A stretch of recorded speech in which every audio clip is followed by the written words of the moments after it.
Iranian election news now. And Iran threw itself an election this week, but it was more of an election costume than the real thing. It's like someone dressing up as a slutty nurse for Halloween. It doesn't mean that you're actually a nurse, and it's actually pretty offensive to the thing that you're dressing up as. This wasn't just democracy with a lowercase d, Andy. It was democracy inside inverted commas with a question mark at the end of it, as well as a winking emoticon. All the candidates in the Iranian election had to be pre-approved by Iran's Guardian Council, which meant that the contest was effectively between different conservative factions, largely those who support President Mahmoud Ahmadinejad and supporters of the Supreme Leader Ayatollah Ali Khamenei. And basically your choice was either conservative with an uppercase C or conservative with an uppercase K. It was like choosing between full sugar Coke and full sugar Pepsi. They both taste the same, both are extremely bad for you in large doses, but both undeniably give you a jolt of energy. Is that how you sort of get yourself functioning in the morning now? Just a little bit of extreme right-wing Iranian politics? Yeah, because I'm just trying to kick coffee, Andy, and that's it's the only thing that really sparks me up. Some hardline clerics just get you out of bed in the morning. So have one sleeping with your dog in his little kennel. Mm-hmm. Yeah. That's a good idea. Why not? Yeah. Just wake me up every morning with a call to prayer. Just don't want your dog sort of... Hoagie wakes me up every morning with a call to prayer. Really? So it's not a call to prayer, it's kind of a whine to dump.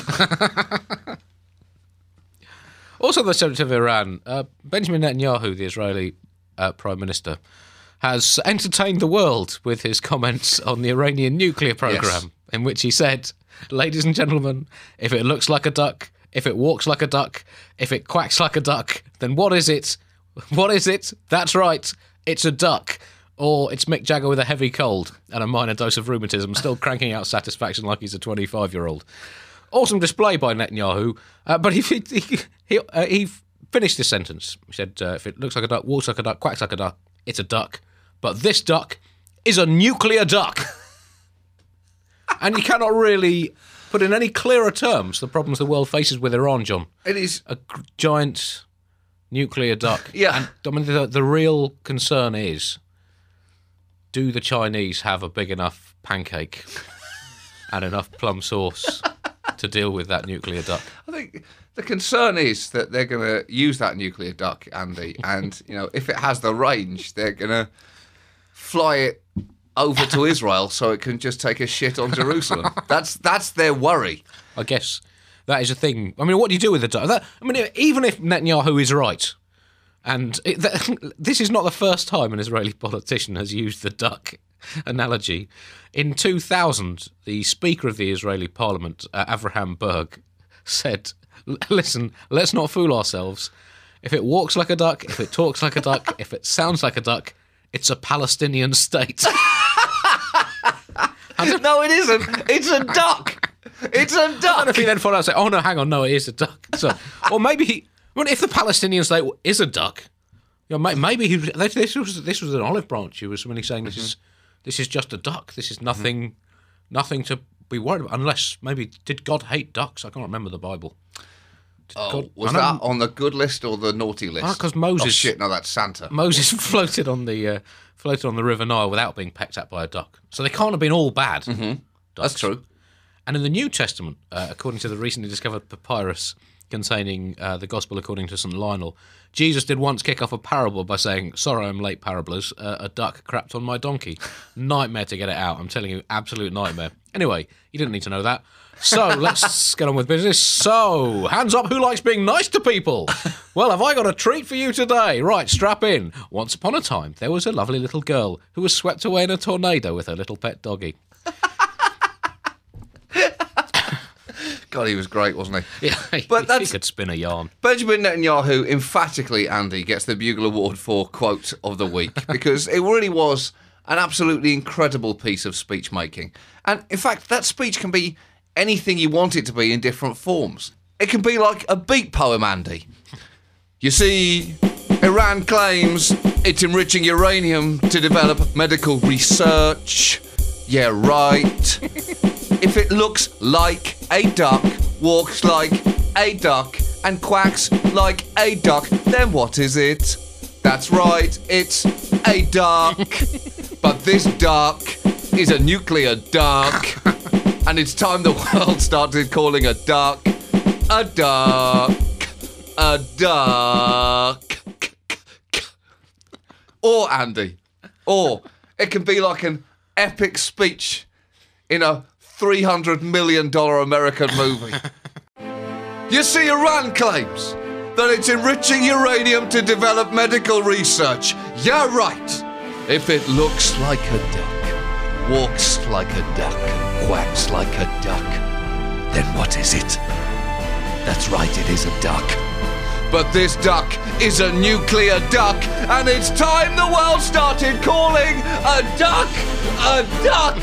So let's get out there and let's kill those f***ing aliens.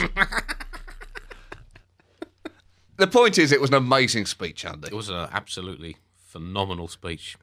Ehud Barak, the Israeli defense minister, said about Yasser Arafat in 2002, Yasser Arafat happens to behave like a terrorist. He looks like one. He walks like one. He quacks like one. That is the key giveaway for all terrorists. Andy. Yeah, when they get nervous, isn't it? They quack. It's like a tick when they get nervous. It is, and it is. I think it is frankly incredible that most airports now do not have quack detecting technology. That you don't just suddenly jump, try and surprise them, just do a loud sound. Just a little pond with bits of bread in. They can't resist as soon as anyone dives in, terrorists. They can't resist it. They cannot resist it. So what are the options then for dealing with a duck? I mean, you could shoot it or strangle it. Yeah. Or headbutt it in the beak. But, I mean, in this situation, I know, let's not rule out diplomacy with the duck, John. Maybe we should be feeding the nuclear duck bread to earn its trust and take a bit of time to get to know the duck and understand its concerns. And then once we've gained its confidence, just train it not to shit on our cars. I think you've got to play the long game with the ducks. But all through this, you have to get the feeling that Israel is posturing like an Italian man with a new scooter and a passing lady to impress. So the parliamentary elections on Friday in Iran were Iran's first national election since 2009, which you may remember ended with people rioting in the streets and Iranian protesters being attacked by Basij militia on motorbikes hitting people with sticks. So not exactly a ringing endorsement of the whole process back then. So this time they were much more careful. The leaders of the opposition Green Movement have been under house arrest for over a year and were completely barred from taking any part in the elections. The results were a win for the anti-Ahmadinejad conservatives, those all loyal to the Supreme Leader Ayatollah Khamenei. And it has to be tricky for Ahmadinejad now to thread the needle of power when you have a Supreme Leader hovering over you. It's like being the coach of a sports team, trying to get your team to listen to you while you have a Turbo Supreme Ultimate coach who claims he's been appointed by God right over your shoulder who can get rid of you any second. Or it's basically exactly like being manager of Chelsea. But the defeat for Ahmadinejad and his loyalists, including the fact that even Ahmadinejad's sister lost her election, means that he will face a more hostile parliament in his final 18 months in office. And it really brings it home to you, Andy. We have only 1.5 years left of Captain Crazy, the Aradan arsehole, the man who put the mad in Ahmadinejad, to enjoy. Ayatollah Khamenei described Iran this week as moving into a more sensitive period in its confrontations with the West. And he's right, Andy. Iran isn't going to be the kind of paint your bedroom black and listen to thrash metal disaffected teenager of confrontations now. It's going to be the listen to Morrissey and read quotes from T.S. Eliot and playing the acoustic guitar kind of disaffected teenager while developing nuclear weapons in a subterranean bedroom. And the end could be coming soon for Syrian President Assad after Russia and China have finally stepped up to the plates today through the UN and said that Assad now has a maximum of 20 more last chances to stop slaughtering his own people. Wow, they are talking tough. So the end game is near, John.